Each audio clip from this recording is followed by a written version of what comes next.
अहोई अष्टमी के बारे में कुछ ज़रूरी बातें, क्या करें क्या ना करें। नंबर 1, अहोई अष्टमी हिंदू समुदाय विशेषकर माताओं के लिए गहरा सांस्कृतिक और धार्मिक महत्व रखती है।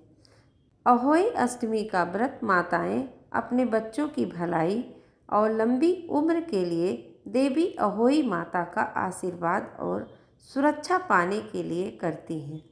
अहोई अष्टमी एक महत्वपूर्ण हिंदू त्यौहार है जो बच्चों की तरक्की और दीर्घायु के लिए देवी अहोई माता का आशीर्वाद पाने के लिए मनाया जाता है।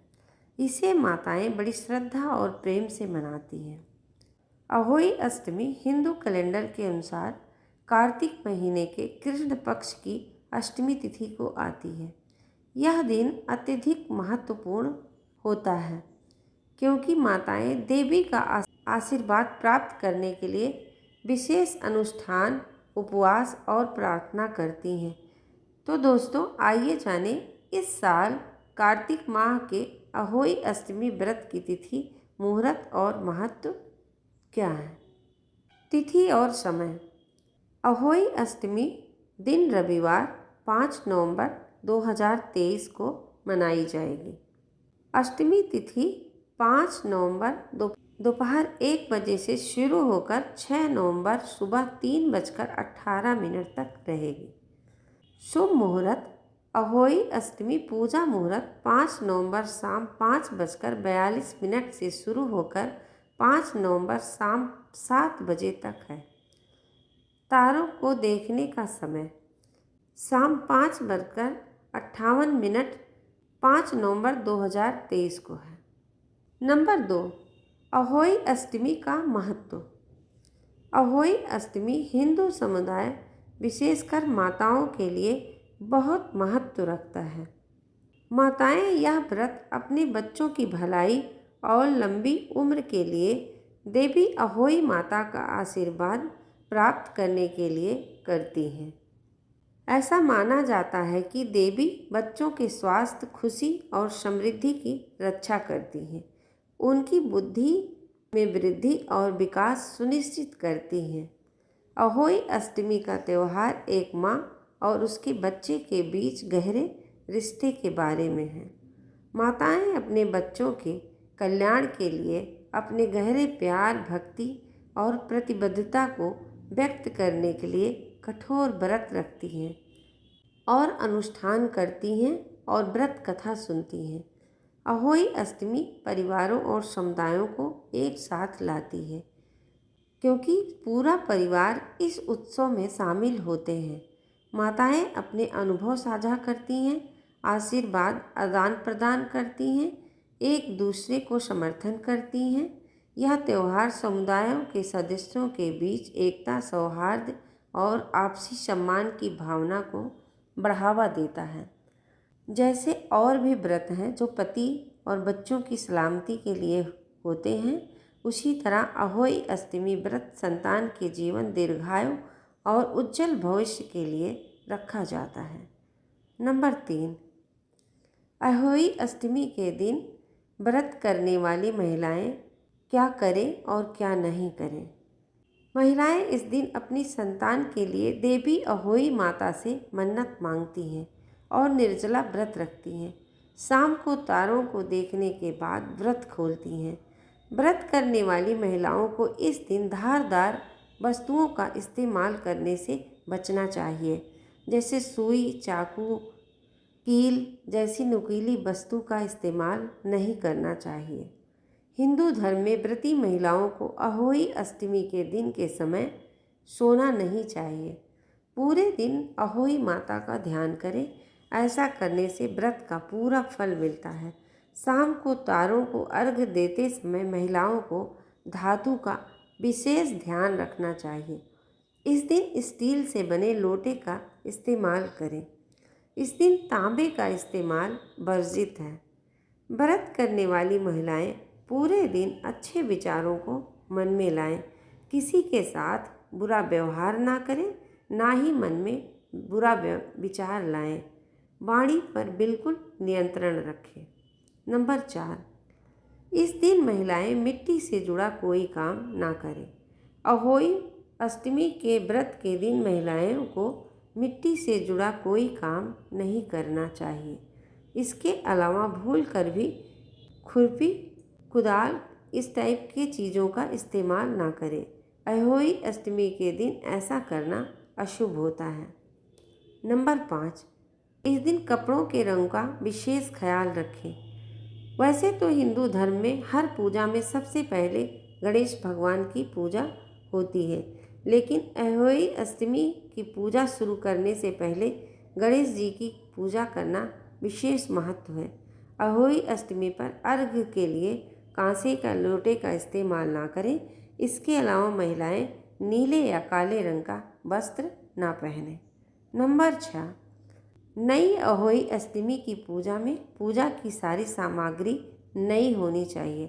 पहले इस्तेमाल की गई पूजा सामग्री का इस्तेमाल ना करें। इसके अलावा फल फूल और मिठाई ताज़ा होना चाहिए। हर चीज़ ताज़ा बनाएं, हो सके तो घर में बनाएं।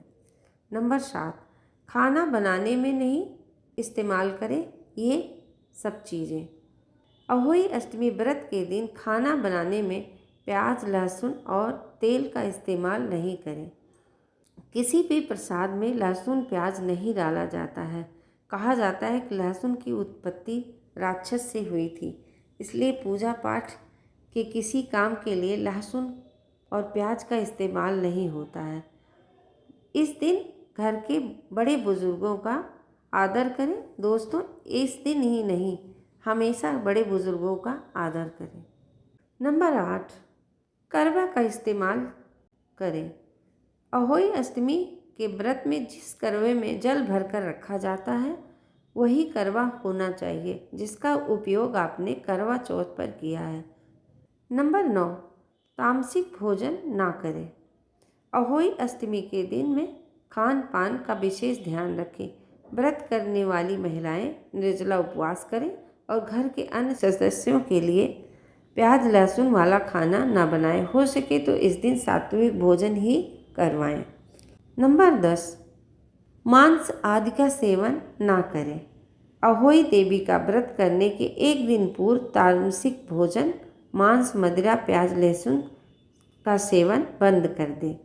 माना जाता है कि तामसिक भोजन से मन में निगेटिव विचार आते हैं। इस व्रत के पहले हमेशा सात्विक भोजन ही करना चाहिए।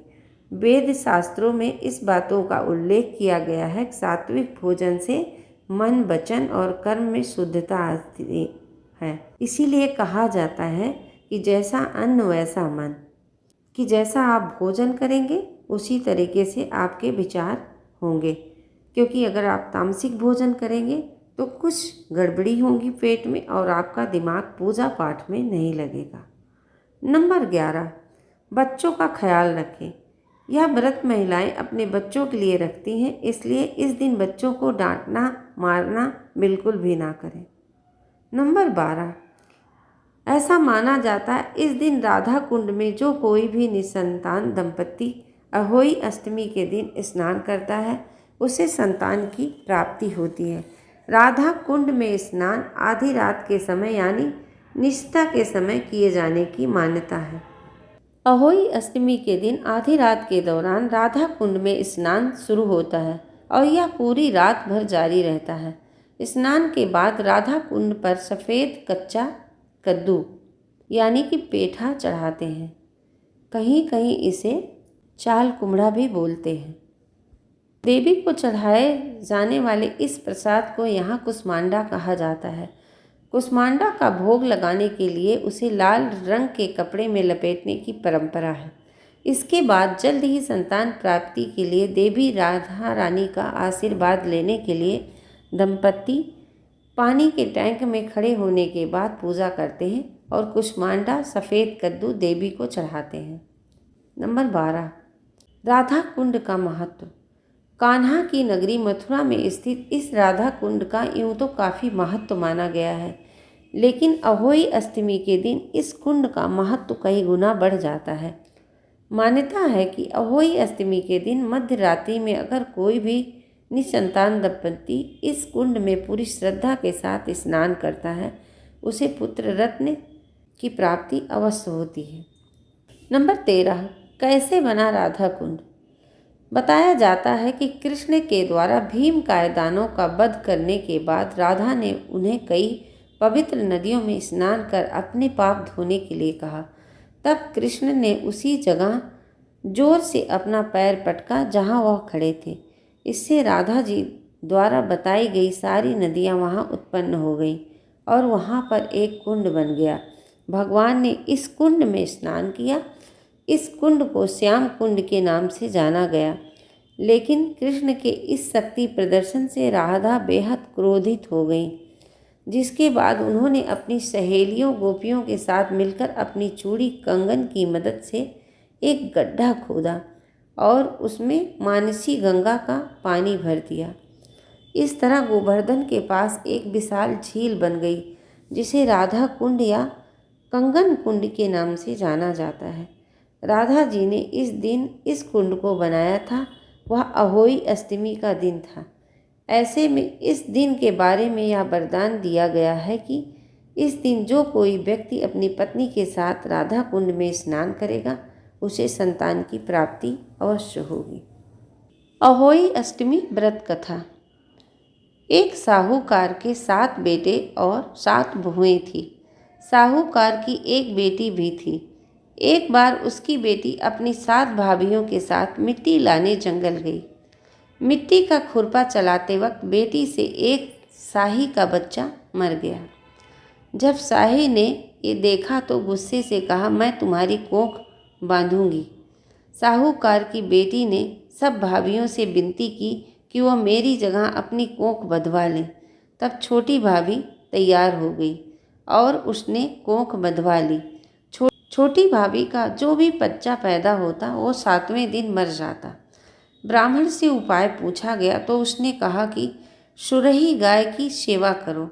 छोटी भाभी ने गाय की काफ़ी सेवा की तो गाय प्रसन्न होकर उसे लेकर शाही के पास चल पड़ी।